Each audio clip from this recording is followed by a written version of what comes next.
Welcome, friends, to a very special deep dive. We are plunging headfirst into, well, the absolute whirlwind that was the season 12 finale of Me and the Boys Wrestling. That's Lucky 13 Tag 4 for those keeping score. Right, Lucky 13 Tag 4. And if you thought the previous events this season were wild, prepare yourselves. This one was something else entirely. It really was. Less like a finish line, more like an explosive starting gun, wouldn't you say? Totally. It felt like a turning point. Exactly. That's what's fascinating here.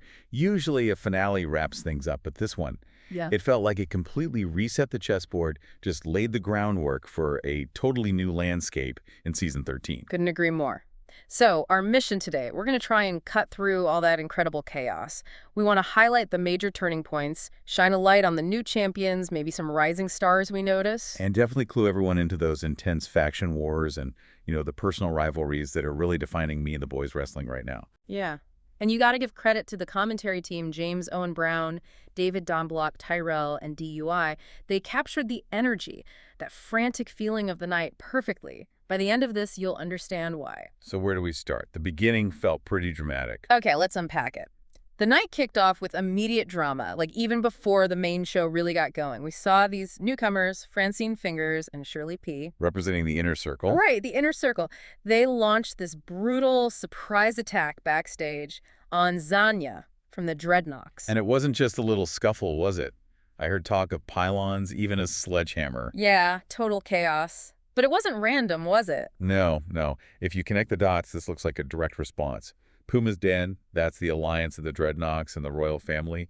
They've been running amok, as some put it. Running amok is a good way to put it. So this attack, it really underscores the escalating tensions between these big factions. The inner circle is sending a message. They are not backing down. Okay, but here's where it gets even more interesting, kind of mysterious.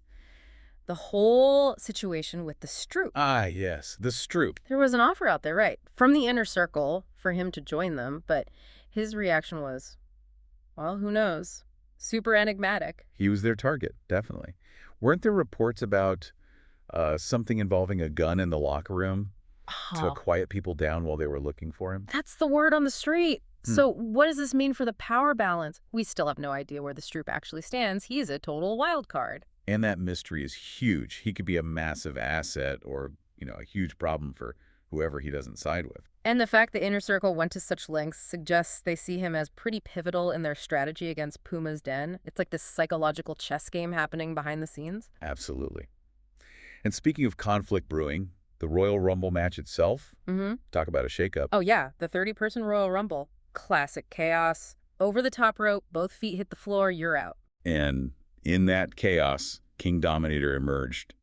Just bowled everyone over. Really impressive. What's wild about Dominator, he's still pretty new, right? And hasn't lost in singles competition. Not a single loss. And this Rumble win, it lets him completely bypass the usual mid-card climb. He's straight into the main event picture now. That's a meteoric rise, almost unprecedented here. It really is. Maybe it signals a shift in how they build stars, or maybe he's just that dominant, undeniable power. And look at the final four in that Rumble. You had Dominator, obviously, Jackson Briggs from the Inner Circle, A key strategist there. Skullomaniac, who's still a bit of an unknown quantity allegiance-wise, Adds to the intrigue. Engine Luke Plea, Puma's nephew, so clearly aligned with the royal family with Puma's Den. Yeah, that Final Four really painted a picture of the battle lines for season 13, didn't it? For sure. So while all that was boiling, we also had some big title matches in the arena, though not all of them gave us clean answers, lots of unresolved tension left hanging. Let's start with the QLW title Quality League Wrestling. Killjoy, the really sadistic one. With his groupies, Hurt and Heel, always unsettling. He managed to hang on to the title against Primetime P, but he won by countout. Ugh, count out wins in title matches. It means he basically avoided getting beaten by staying out of the ring too long, right? Exactly. Which led one of the commentators, I think it was Brown, to say, nothing is solved here. And he was spot on. So, Do you think that was deliberate? Killjoy is avoiding a real finish, especially with his history, like his issues with Jingra's still hanging out there. I mean, it feels highly probable, doesn't it? Given Killjoy's whole persona, he loves the mind games, the torment.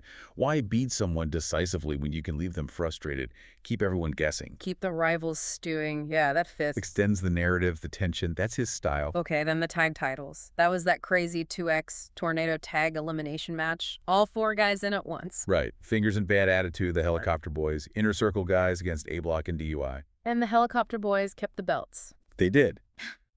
But then came that classic Booker Man line with that tone he uses. There's nobody left to beat. Or is there? Huh. Yeah, I remember that. It wasn't just the throwaway line. No way. It felt like a hint. Maybe they've cleared out the current roster, but perhaps there are new challengers coming. Maybe even from outside Me and the Boys Wrestling. Woo! That adds some spice to the tag division for season 13. Could we see some surprise debuts? It definitely plants that seed. Great bit of commentary. So, beyond the actual titles, we saw some other people really solidify their spots as contenders, and the faction stuff kept playing a big role. For sure. Like in the 8-man eliminator match. Yeah. Buzzsaw Butcher got the win there. Big win for him. Yeah. But you got to mention T. Wright in that match. He looked awesome. Incredible performance. Which at least stood out. But yeah, Butcher got the victory, locked in that Butcher's dream submission on the Stroop, interestingly enough. Stroop again. Always involved. Right. That whole match felt like it was setting up something bigger down the line, maybe one of those enclosed chamber type matches for a top contender spot. Makes sense. Then the ladies' title, Mishi, who's a powerhouse in Puma's Den. Definitely formidable. Yeah. She won the title after a really intense match, a crazy war, they called it, with Selena Snow. But not without some controversy. No, definitely not. Paul Heyman, the wise man, the oracle of Puma's Den. Always scheming. He strategically removed a turnbuckle pad, right, that protective corner padding, caused a distraction, Mishi gets the pin. Classic Puma's Den tactics. It's another example of them rallying the troops, grabbing more gold, often through that kind of interference. It shows the strength of their alliance, the Dreadnoks, the royal family. They know how to use the numbers, the strategy. Especially against the Inner Circle, who, remember, they say, have a gun. That figurative power, that willingness to go to extremes, a clash of styles and strengths. Then there was that bloodline match. Torch from the Dreadnoks. Who literally set the stage on fire during his entrance. Yeah. He beat HR, another win showcasing faction power. And Torch's finisher. It's brutal. It's this massive shove that knocks guys off their feet. Looks devastatingly simple but effective. Embodies that Dreadnought style. Totally. Okay, and the fatal 4-way match to determine the next #1 contender. 4 guys, first pin or submission wins. High stakes. Fallen Punishment won it, beat Reaper DMP, Jacob Blackwood, and Lopez, and he unmasked himself during the match. Huge moment. Bookerman called it down to the move. And Punishment got the win with that sneaky submission, the claw. This guy, Fallen Punishment, he's been on an absolute tear lately. Like, he's responding to people questioning his legacy. He looks dominant. The unmasking felt like a statement. I'm not hiding anymore. I'm here to take over. And that claw finisher is becoming seriously feared. Okay, brings us to the main event. Me and the Boys Championship on the line. Angelo King defending against DUI. And DUI did it. He won the title. Unbelievable performance, especially considering he'd already wrestled twice earlier in the night. 3 matches, actually. Just incredible resilience and heart to pull that off. Right, 3. Wow. Monumental effort. But Angelo King has that rematch clause. Exactly.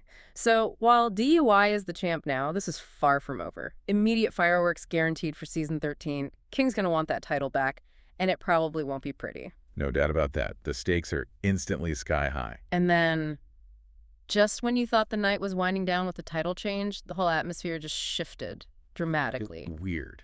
Eerie. Yeah. We were suddenly transported out of the 420 DNA arena and into what can only be called Killjoy's Psycho Circus.